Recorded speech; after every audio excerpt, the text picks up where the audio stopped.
नमस्कार मंडळी, आज आपण आळूच्या पानांची वडी बघणार आहोत। महाराष्ट्रामध्ये ही घरोघरी ही आळूच्या पानांची वडी करतातच।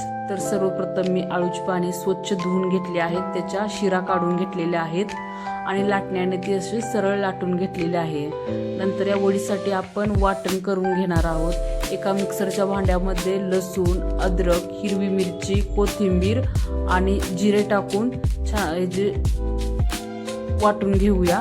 नंतर एका भांड्यामध्ये मी बेसनचं पीठ घेतलेलं आहे, त्यामध्ये ओवा घेतलेला आहे, तीळ भरपूर घ्यायचं, हळद, धना पावडर, लाल तिखट आणि मीठ आपल्या चवीनुसार आपण घेऊ शकता।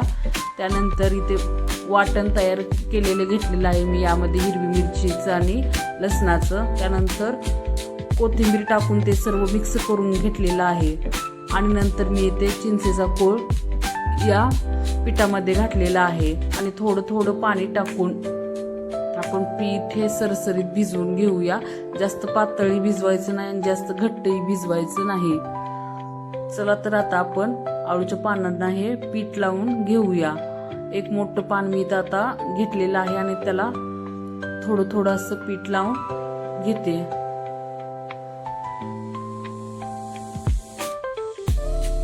आता आपल्या एका पानावर आपलं पीठ लावून झालेलं आहे। आता दुसरं पान आपण घेऊ, ते याच्या विरुद्ध दिशेने ठेवूया आणि याही पानाला छान असं आपण हे बेसनचं पीठ लावून घेऊया।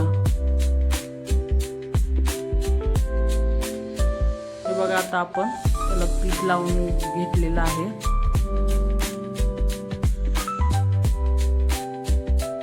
इथं आता आपलं पीठ लावून झालेलं आहे आणि या पानांचा आता आपण रोल तयार करून घेऊया।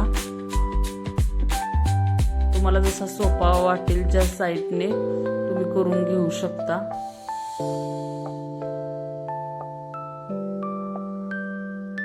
आपला आता इथे या पानांचा रोल तयार झाला आहे। दुसरीकडे आता मी चाळणीला तेल लावून घेते, जेणेकरून आपलं रोल ह्या चाळणीला चिटकू नये, त्यासाठी मी ते तेल लावून घेतलेलं आहे आणि एका कढईमध्ये तिकडे पाणी ठेवलं आहे मी उकळण्यासाठी।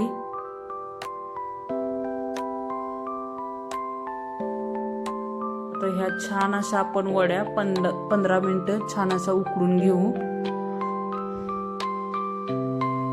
इथं आपल्या वड्या छान अशा शिजलेल्या आहेत।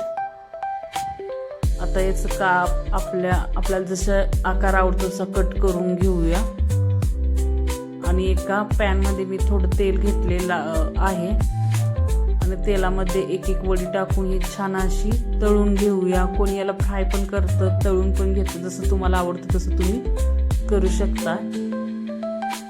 दोन्ही बाजूने छान अशा खरपूस मी इथं आळूच्या वड्या तळून घेणार आहे।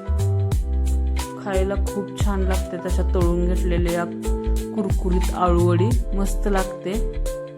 नक्की एकदा तुम्ही ही ट्राय करा माझ्या पद्धतीनं।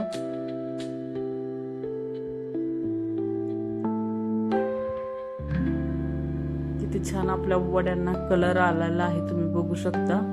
छान आता आपल्या दोन्ही बाजूने वड्या छान भाजून झालेल्या आहेत। आता मी काढून घेते या वड्या।